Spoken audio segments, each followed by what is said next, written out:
Welcome to the World of Eora, a news and lore podcast about the Pillars of Eternity games, as well as Obsidian Entertainment's upcoming release, Avowed.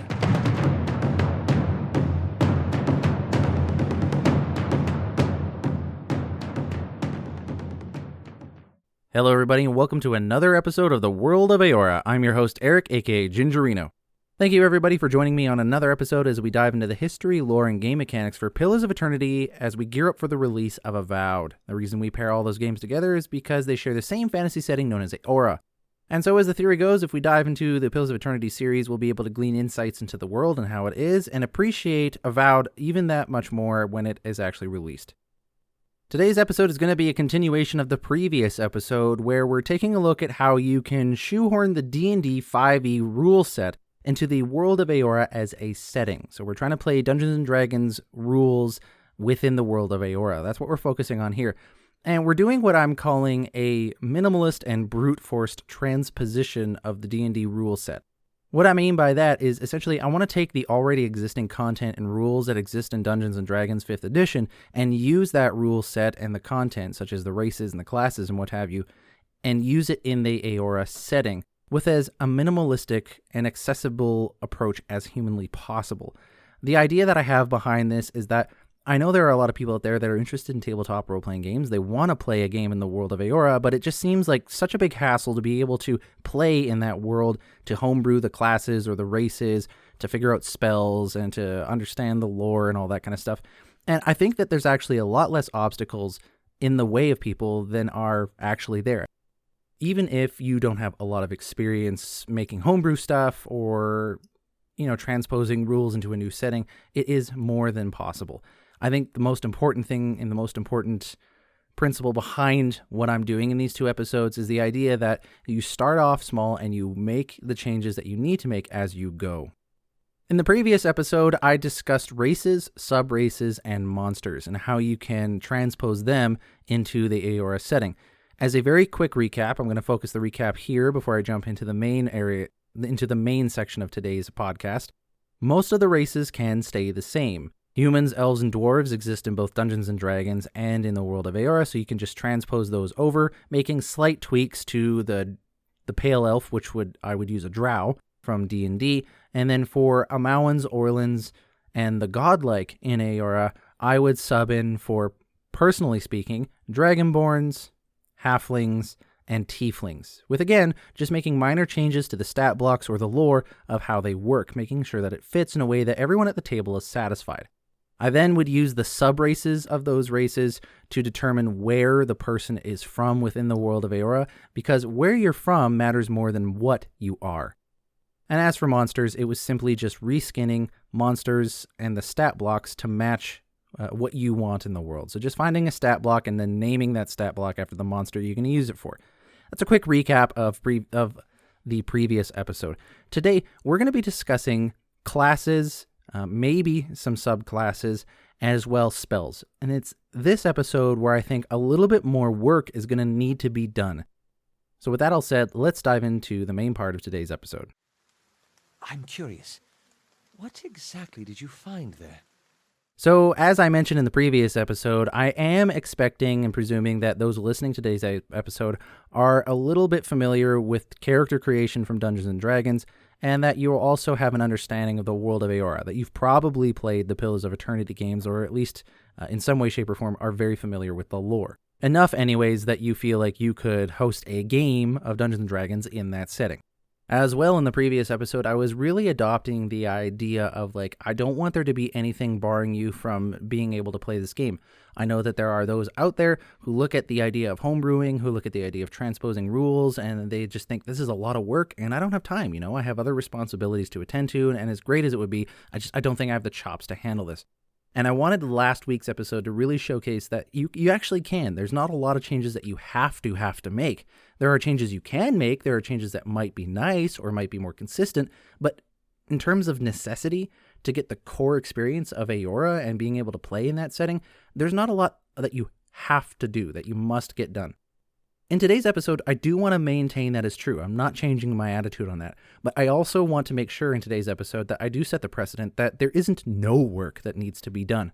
There is some rule changing. There is some finicking with the rule sets that you're going to have to do. Now, again, it's nothing major, okay? Honestly, if you have even a break at work, you could probably do it in a couple sittings of breaks at your job, whatever it is you do. There's time to do it, and it's not going to be that difficult. I'll walk you through some of the changes that you could make.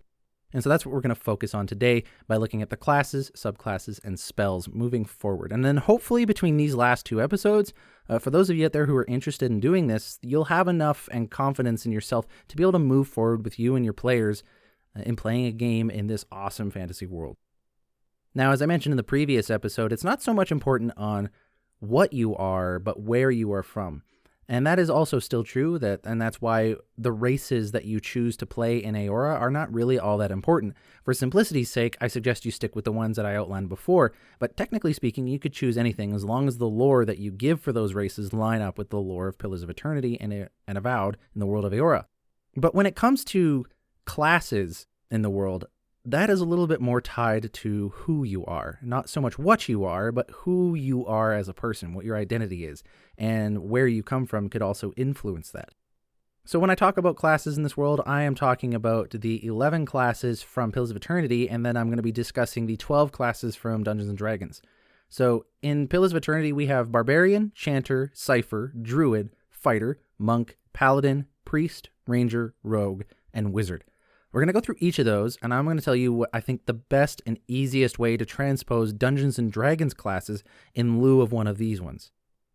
The first class that we see in Eora, as available from Pillars of Eternity, is Barbarian, described as reckless and ferocious warriors from the more remote cultures found across the world. They have great group fighting abilities, both melee offense and personal defense. When you contrast this against a Barbarian in Dungeons & Dragons, which is described as a fierce warrior who can enter a battle rage. Thankfully, when it comes to Barbarian, we can actually keep a lot of things the same. They're both fierce warriors. They both have the rage mechanic that those classes are used to if you've played them before. So a lot of this stuff you can keep the same. The only thing I think you need to ask when you are a player that you're making a Barbarian character at the table is you need to ask, what does your Barbarian have to do in the society they're from? What is your role in society? Because Barbarians usually play an important role in their local society, in their tribe or their culture, whatever it is. They usually play some sort of important role. It doesn't necessarily have to be a high up role like a matter of prestige, but that you play some sort of vital role in some way, even if it's not well known. And obviously, it would be easier if it's tied towards, a martial prowess of beating people up and being ferocious on the battlefield. So the things like that. As well, I think just for roleplay aspect, and this works in both settings, is asking what really makes you angry. And that's just what I think to help you understand when to initiate your rage mechanic. In terms of the actual mechanics of the character class for Barbarian in Dungeons & Dragons, I don't think that there's a lot you mechanically have to change. And I am going to bring this up a lot in every single thing that I say throughout this episode, is that don't feel the need to have to completely respec and homebrew any of these classes from the offset. So I could right now go through Barbarian level 1 and all the way through Barbarian to level 20 and tell you any changes that you should or might need to make depending on the subclass. But I'm sure, as you can imagine, that would be an episode or two on its own. Instead, I'm going to give you the advice that I think is good for everyone universally in this position, is that cross that bridge when you get to it. So if you have players and you're all starting off at level 1 or level 2, just look at Barbarians, if any of your players want to play one, and only look at the first two levels. Ask yourself what changes need to be made, if any, and then work on it from there. I'm not going to give a list of changes for each of these classes because that would take way too long, and I think as well that it might pigeonhole any creativity or thoughts that you might have, because I'm just one guy, and personally I don't think I'm that great at that kind of thing. But it is more than doable, especially if you involve the players at the table in discussion of being like, how do you think this idea of a Barbarian translates from these rules? So just look at the first two levels of the Barbarian, make changes that you think are necessary, if at all, and work with them. And if you think that the mechanics of the Barbarian from D&D actually lines up really well with the mechanics for a Barbarian in Pillars of Eternity, or at least you think that it captures the essence of what a Barbarian is, then my rule would be to just let it lay. Leave the dice where it is, leave the cards where they are. If it's good and it's not going to impact The game negatively, I would say just leave the barbarian class that you get from D&D rule set as it is. And in my opinion, that's what I would do. The next class in Pillars of Eternity is Chanter. Chanter is described as repositories of folk knowledge and common wisdom, tellers of tall tales and hallowed legends. They use their knowledge about old phrases to form chants during a battle, and they have cycling lists of low power, high area of effect passive buffs and debuffs, and they can periodically use powerful invocation spells. So Chanter is one of the ones that we need to pay attention to. Chanters and Ciphers from Pillars of Eternity, I would say, are the two classes that require the most work. Cipher, in fact, I think has a considerable amount of work that you might even want to just consider restricting it as a class that cannot be accessed in your game. But I'll talk more about that later. Chanter is one of the ones that are a little more difficult to do. Now, I've talked with a few people about this transposition that I'm giving forward to you guys, and most people suggest, as I rightfully thought as well, that the Bard from D&D is the closest equivalent, and I agree. The Bard is the closest one you can get. However, there's a lot of differences between a Chanter in Eora versus a Bard from D&D. A Chanter in Eora is a person who performs phrases or chants while they are fighting, and it's usually in the form of singing or reciting poetry, of course. I suppose you could, if you wanted to add some artistic flair to it, it could even be interpretive dance or something like that. And the idea is that a chanter, while they are engaging in combat, they are performing these chants. What these chants are doing, it is stirring the collective memory of soul energy all around them. Because soul energy exists in the air, in the rocks, the trees, people. There is soul energy everywhere in the world of Eora. And what chanters do is they kind of like stir up that energy that's immediately around them. And as they're stirring up this energy, gaining more and more of it, they then release it in the form of an invocation spell. That's how chanters work. They just chants, and that builds up the energy around them, and then they form that energy into an invocation. And that's what a chanter does.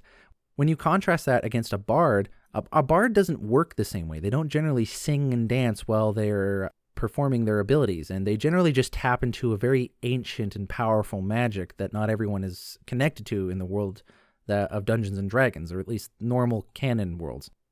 Now, does this have to be a problem? Not necessarily. If you, the Dungeon Master, and your players are all content with just swapping the bard in, then by all means, go with that.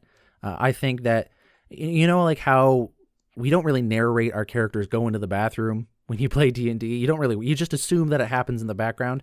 You can kind of do that with some of these classes.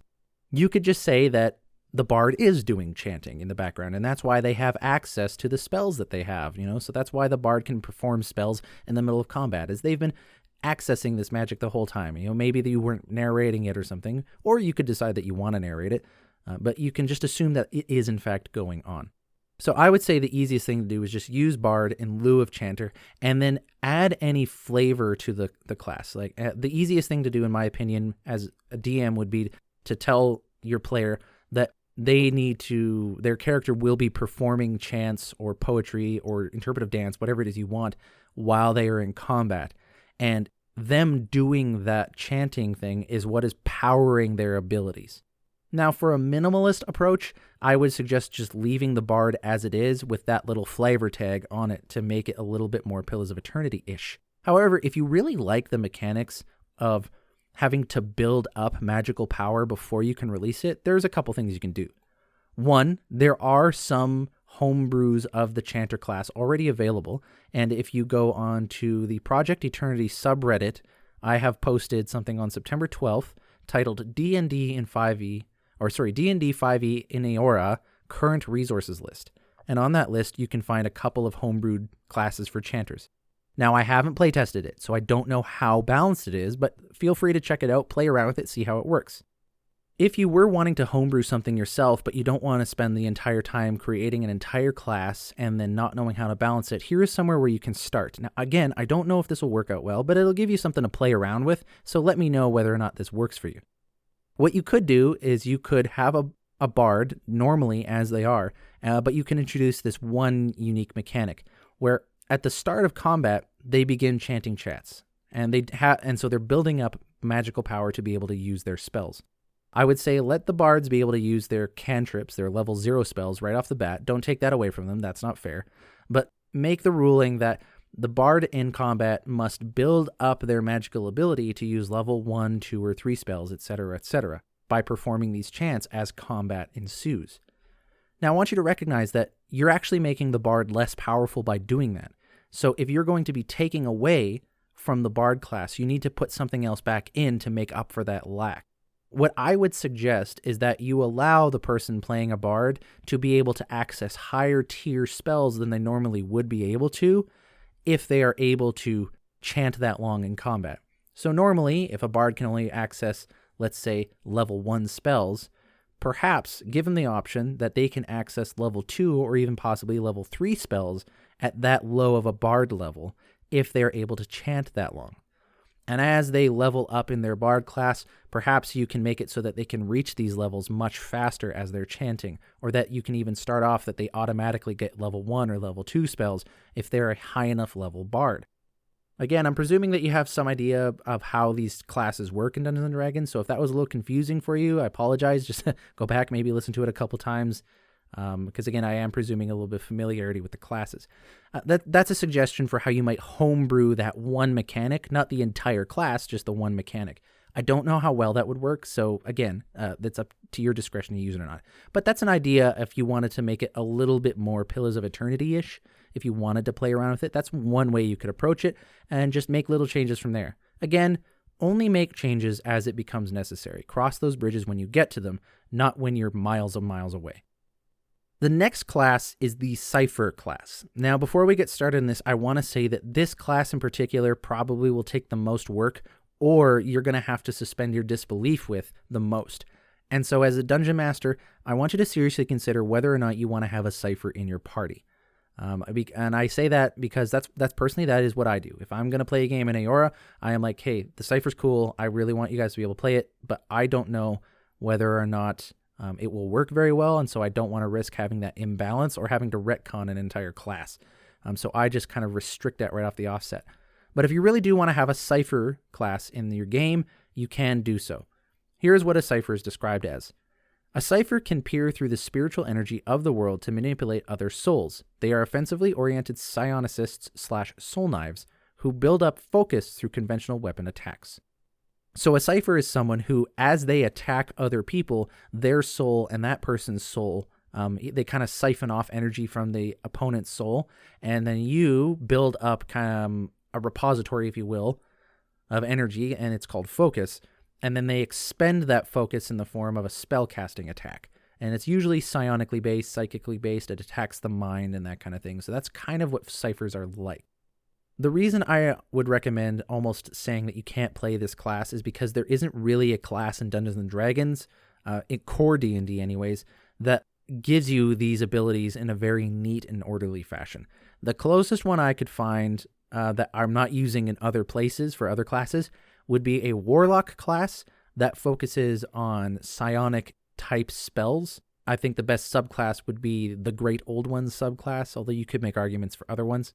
The reason I don't know if this is necessarily the best transposition is because it's really, really pigeonholing someone who wants to play a Cipher into one class and one type of subclass and then only using certain kinds of spells. So unless your player is really down for that and you're okay with that, I would almost recommend not doing a Cipher. However, that being said, if you are okay with trying out a homebrew on the resource that I mentioned before, which is the current resources list on the Project Eternity subreddit, there is a Cipher class homebrew, and you can try that out. In my opinion, just looking at it, it looks way too overpowered, but I haven't tried it. Maybe it's not. So at your discretion, feel free to look into that, and if you really want to have Ciphers in your game, go for it. There's no reason you couldn't play around with it, right? Next up is Druid in Pillars of Eternity, and this is an easy one. Druids are animates with primal connection to nature who can transform into mythical beasts. They have many area of effect spells that emphasize affliction-based effects, and their beast modes give them nice single-target strikes and gain special abilities associated with those beasts.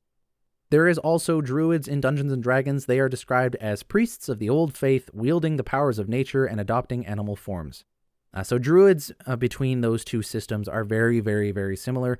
You might want to make specific spell choices when you level up a druid in Dungeons & Dragons rule set so that it matches what druids are like in Pillars of Eternity. But otherwise, personally speaking, I'm okay with completely transposing the druid class from D&D for use as a druid in Pillars of Eternity. I actually like to leave it alone completely. Next class is the fighter class, trained to use a wide variety of traditional melee weapons in combat. Fighters are extremely durable, reliable, and excel at holding positions. That's the Pillars of Eternity description. A fighter from D&D is described as a master of martial combat, skilled with a variety of weapons and armor. Again, this is an easy one. I think that it's just leave them as they are. I think it's perfect the way they are. Again, with any of these, you might want to make little changes here or there if you or any of your players feel that it's too much of a divergence from the Eora setting, but I don't see too much divergence from here. Again, I'm not going through all the levels 1 through 20. I'm honestly barely even looking at levels 1 and 2. I'm just trying to give you guys a foundation from which to go off of. I think that you don't lose Eora as a setting by having to finagle the fighter class. The next class is monks, and this one actually surprises me a little bit more because there is a little bit of work that you have to do with this one. Monks in Pillars of Eternity are described as warriors that believe in the philosophy of mortification of the flesh. They absorb a portion of incoming damage and convert it into wounds, which can be used to power soul-based abilities through their weapons. They are melee-focused, but have a pretty wide variety of single-target and group attacks. Contrast this with a monk in D&D, which is described as a master of martial arts, harnessing the power of the body in pursuit of physical and spiritual perfection. Now, at first glance, you might think, well, it doesn't seem like there's too much different, but really actually beneath the surface, lore-wise, there is. Monks in the world of Eora channel pain and suffering into their soul, and they harness the energy that comes from that into their abilities is kind of a short form of what I'm doing there. Whereas monks in Dungeons and Dragons, they basically train in a monastery until they are masters of their martial craft, and then they go out and do awesome monk stuff. They obviously have key powers as well, whereas the monks in the world of Eora have something called wounds. And so there's a little bit here that I think should be changed so that you're keeping the flavor and the integrity of the Eora class system and world.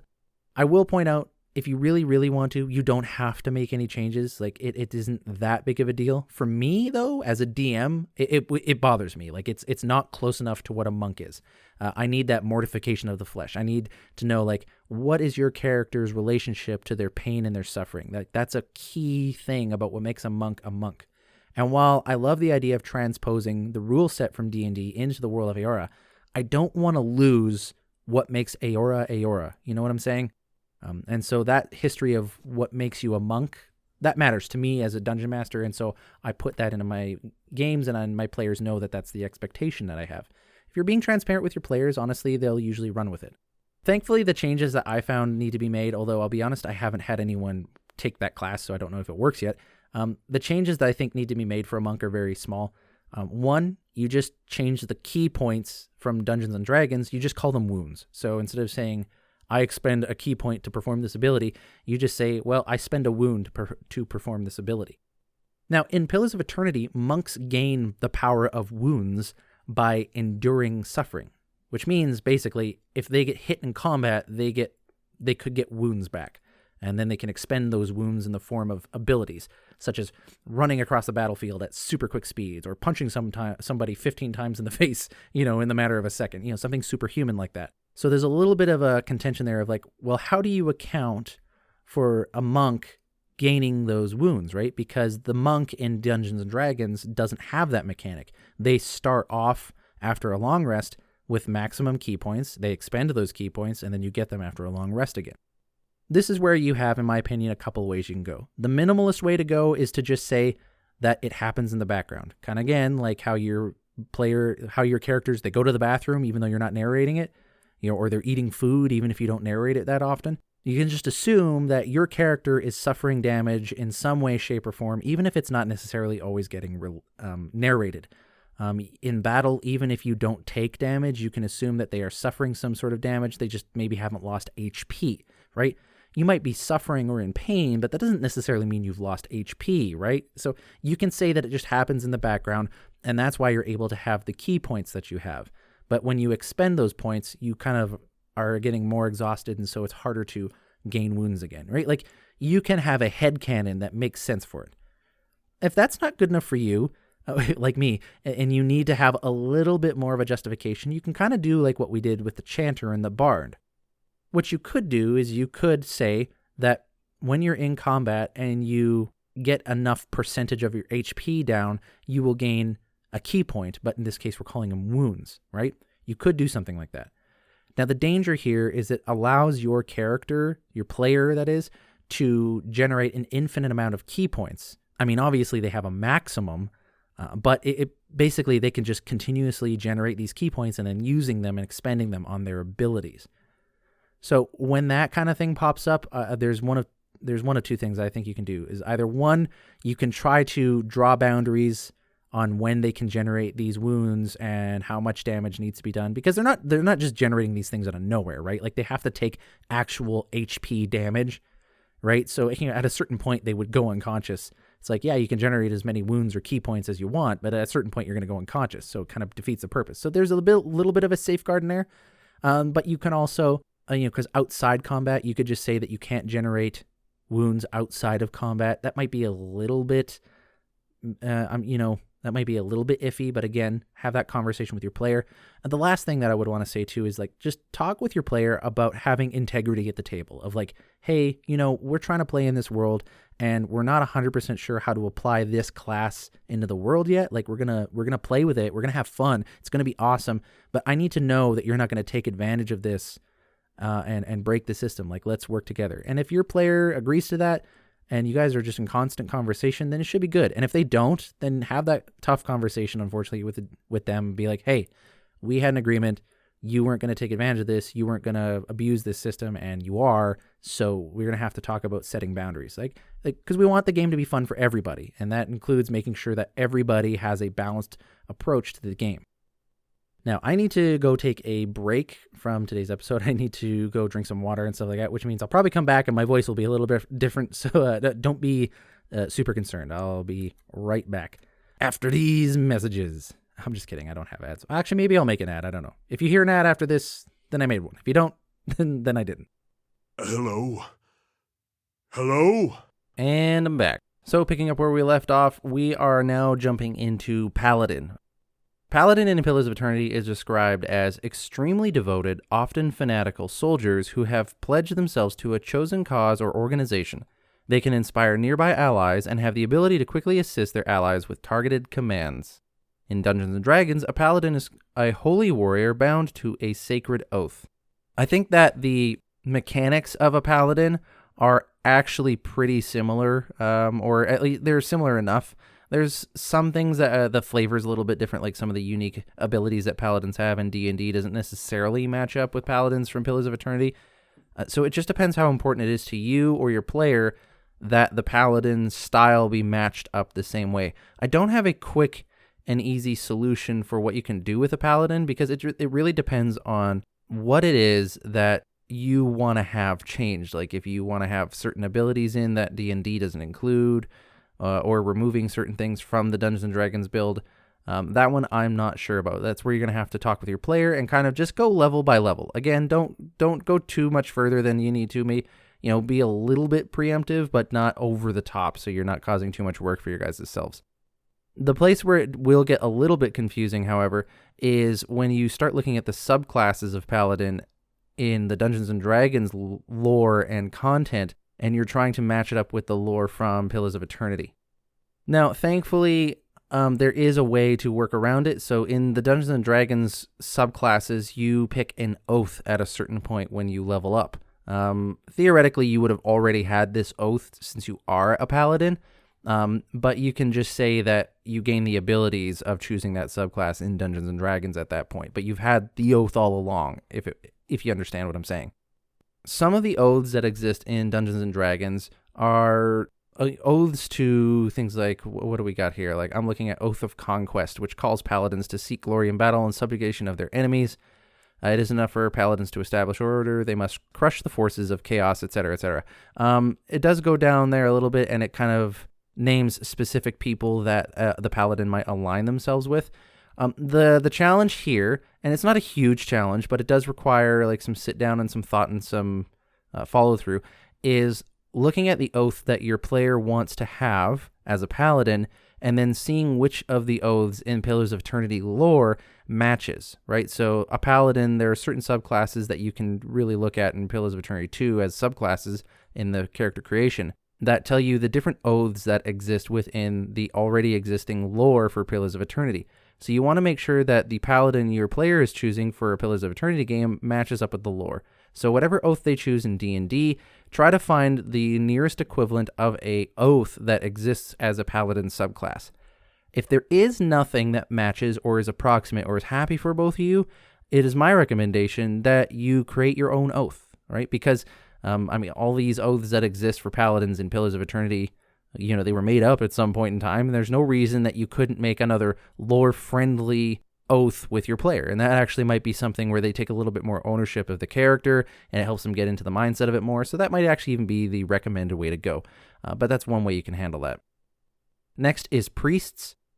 Priests in Pillars of Eternity are described as turning the flame of their faith into a spark to ignite the power of their souls. They can cast prayers, faith-inspired miracles that aid their allies and punish their enemies. So here's the thing, and this is a good example of when a DM has unique tastes or unique ways that they want to approach stuff that maybe players don't have a problem with. I have talked with a few people about this minimalist transposition that I'm talking about today, and when I got to the topic of priest, me personally, I had some big contention with the idea that, well, you can just replace a priest with a cleric from D&D. And I'm like, no, that doesn't match up very well, in my opinion, right? And it bothers me. But when I asked other people, they're like, well, why? Like, there's nothing that a cleric can do in D&D that a priest can't technically do in Pillars of Eternity. But it's for me, there was a stark contrast, because in D&D, you can play a cleric and you can have big, massive, heavy armor, and you can swing super heavy hammers, and you can be super martially focused and all that kind of stuff. And you can do that as a priest in Pillars of Eternity. I'm not saying you can't. I think I've just always played priests as like the robed, hooded figures who pray to their god and they cast spells kind of thing, right? And I think that's mostly how people used priests. I mean, technically, I guess you could give them heavy armor and weapons, and you could build them that way. There's no reason you couldn't. It's just, for me, it seemed different from the archetype. So if you are fine with it, you can just use a cleric. Again, I think it's not very honoring of what the priest class in Pillars of Eternity is like, but that's might just be down to my personal taste. But so you could use cleric from Dungeons and Dragons as a priest in the World of Eora. Priests are people that they are what they sound like. They have faith in one of the gods, and they use that faith to empower their souls, and they cast spells. They are one of the few people that have access to healing spells in this world, which we will talk about later when we talk about the actual spells themselves. And they have some pretty unique abilities that I think are really good. They're Holy Radiance.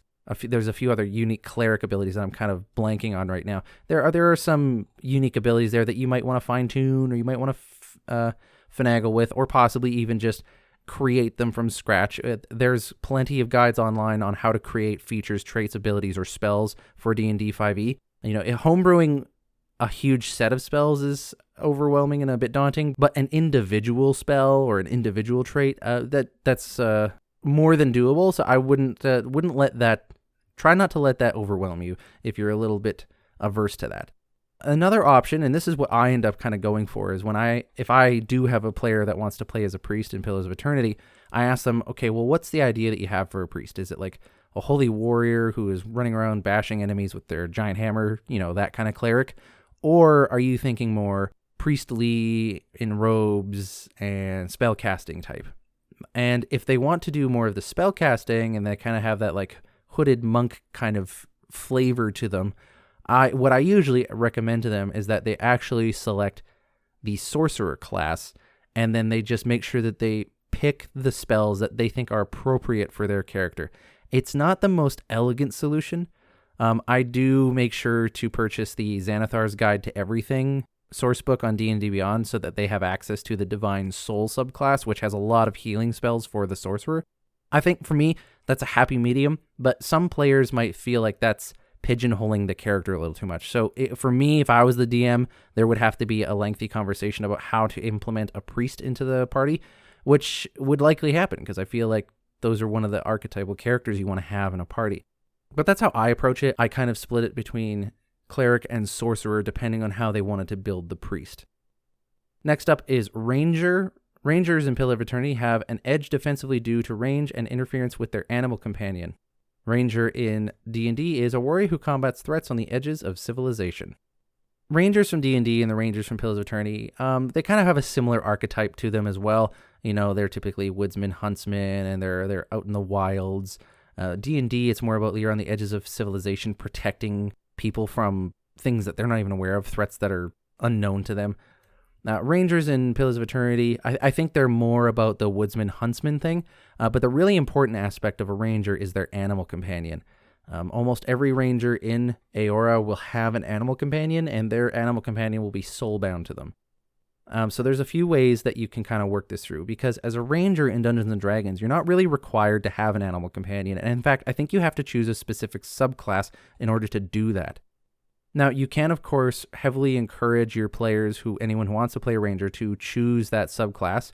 You could also just look at the hunter subclass, I believe that's the one it is, at animal companion, and just grant that animal companion feature and trait to whatever subclass of ranger your player is playing as. For me, that's a happy medium of if you're playing a ranger, but you want to play a subclass that doesn't give you an animal companion, I just give them an animal companion anyways, and I say, but hey, just keep an eye on them because they're tied to you spiritually, and it'll affect you.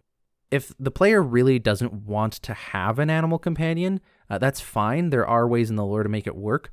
Specifically, tell them that in their backstory, they had to have an animal companion at one point. It could even just be a childhood pet if they really, really want it to be. That's not quite the same for some lore reasons, but I think for the sake of being able to play the game, it will work.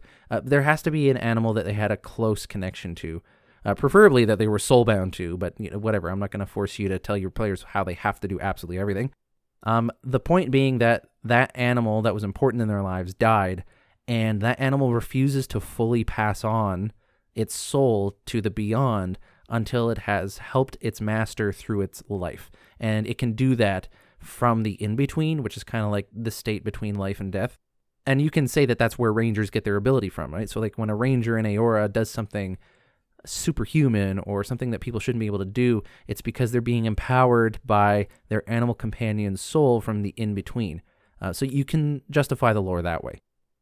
Next is Rogue. Rogues in Pillars of Eternity rely on wits, speed, and subterfuge to achieve their goals. While they are known for their stealthy nature, both in and out of battle, many of them are quite talented with machines and contraptions of all sorts.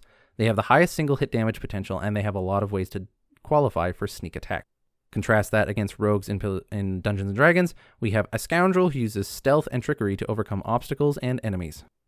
So there's a lot of similarities to the idea of what a rogue is supposed to be in Pillars of Eternity and Dungeons & Dragons. For me personally, I haven't looked through levels 1 through 20 and looked at every single feature, but I feel like the rogue from D&D can just be subbed in. Again, like all classes, if there's anything that you feel should be changed, just go ahead and change it. It's not difficult on paper, and there are ways on D&D Beyond to do that easily. So if there's anything that's bothering you or your player, just address that when it comes up. But if you're fine with it, I say just swap those classes through.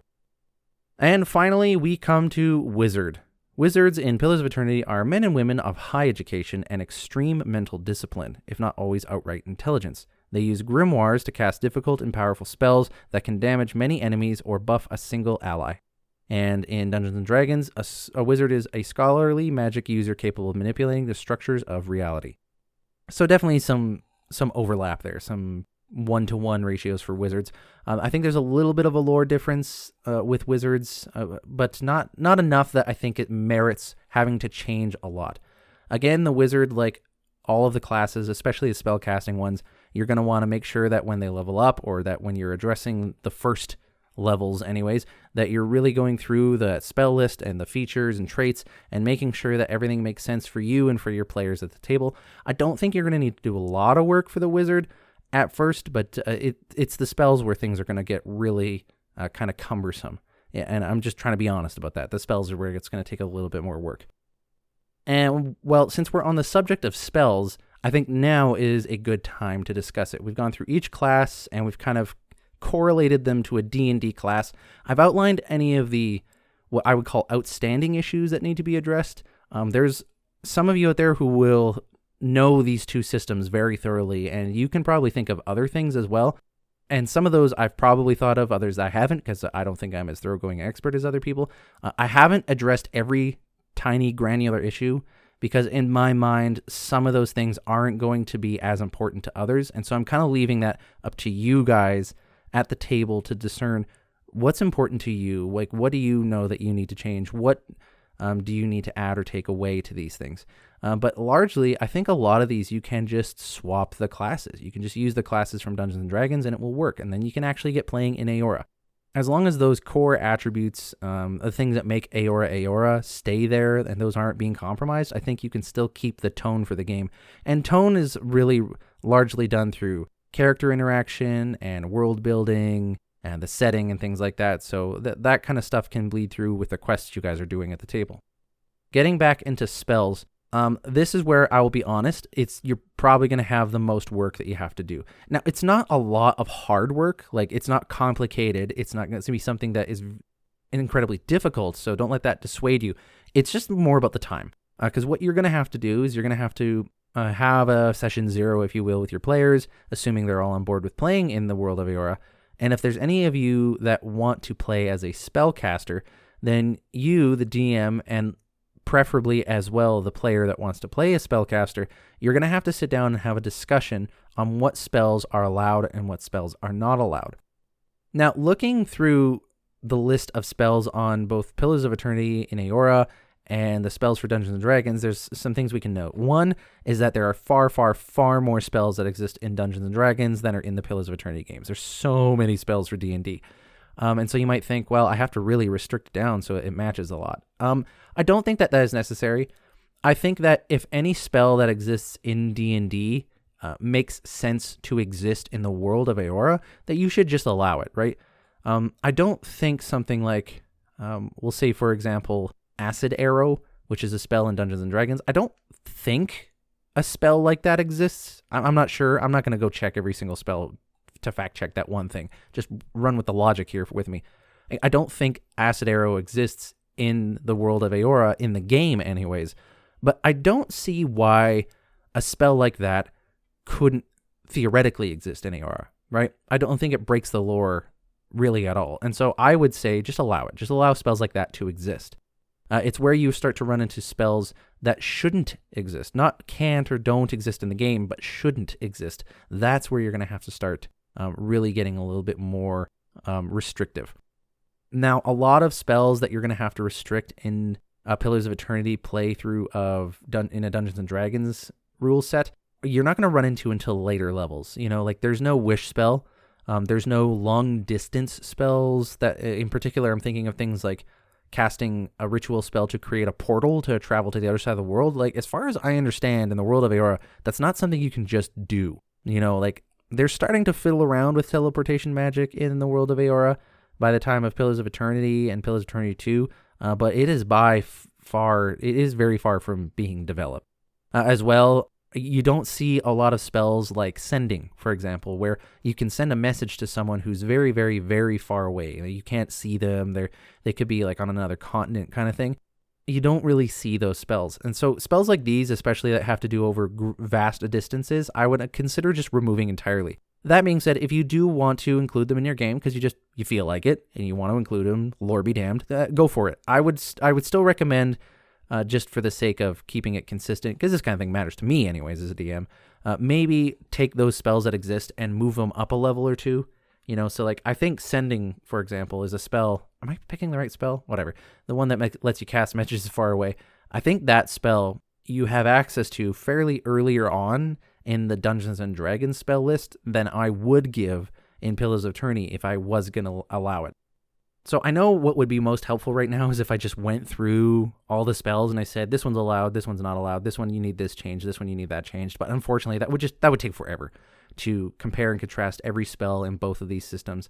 Instead, I'm going to recommend, as I've been recommending throughout this episode, is that if you have a character in the game who is going to be a spellcaster, just stick with looking at the stuff that is relevant, right? So particularly with the players, obviously for your NPCs, unless it's a major NPC that's like a huge character in your story, I would just kind of like be intuitive with magic, let them cast magic that exists for sure in both of them kind of thing. Like, don't make it too difficult for yourself. But when it comes to player characters or like very major NPCs, just look at the spells that are relevant, right? So that if you know what spells you want this person to have, or the player knows what kind of spells they want to have, look to see if they already exist in the world. And if they do, great. Or if they don't exist, ask yourself, does it make sense that this spell could exist in Eora? And if it does, great, just leave it. That's the basic minimum you need to do for spells.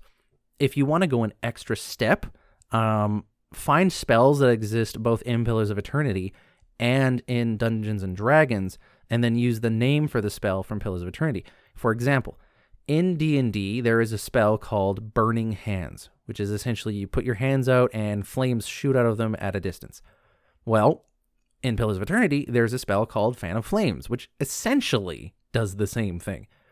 So if you feel like it and you are so inclined, and I honestly think this is actually pretty important, so if you have the time, consider doing this. Rename some spells in the D&D spell list as their equivalent from Pillars of Eternity. So instead of calling it Burning Hands in D&D, call it Fan of Flames, because then you're sticking consistent to that lore and you're helping build that world up. You're helping the players to remember that they are in a different world, right? Because when they see a spell, it's like, oh, that's supposed to be Burning Hands, but it's actually Fan of Flames. Instead of Magic Missile, which, a lot of characters in D&D will have, you can call them Minoleta's Minor Missiles, because that would be the nearest equivalent, right? Magic Missile, you summon 3 darts that shoot out and hit their target. Well, in Pillars of Eternity, you summon 3 spell missiles that batter the target. It's like they're basically the same thing, right? So anytime that you can rename it to the Pillars of Eternity equivalent, just do that. And the last thing I'll address in regards to spells is that always, if you can, and you feel like you have the ability to do this, allow your players to look at the spells list for Pillars of Eternity, which you can very easily find on the Pillars of Eternity fandom, so pillarsofeternity.fandom.com.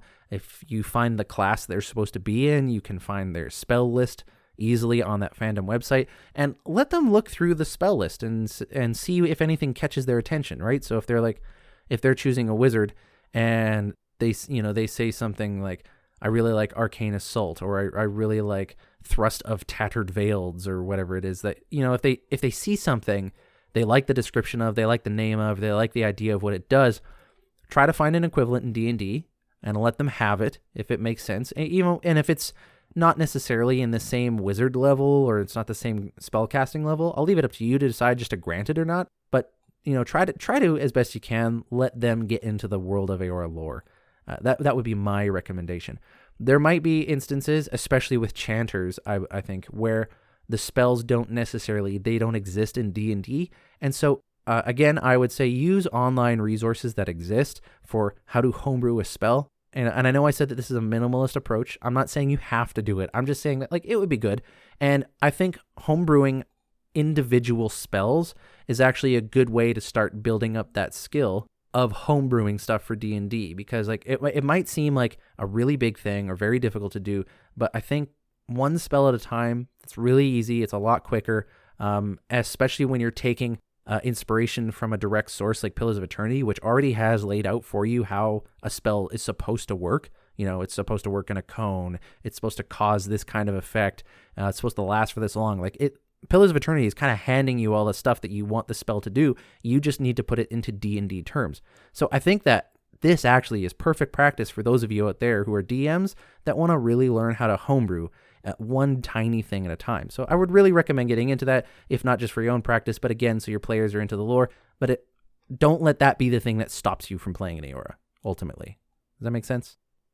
Okay, that is it. I am done. Oh boy. Okay, so this episode went way longer than I wanted it to, so I'm going to try to close out this episode real soon. We're going to ask the question, what does this have to do with Avowed? Is an oath worth the weight of a crown? The short version is that it doesn't. Just like last episode, is that we're just talking about how to play a game of D&D in the setting of Eora.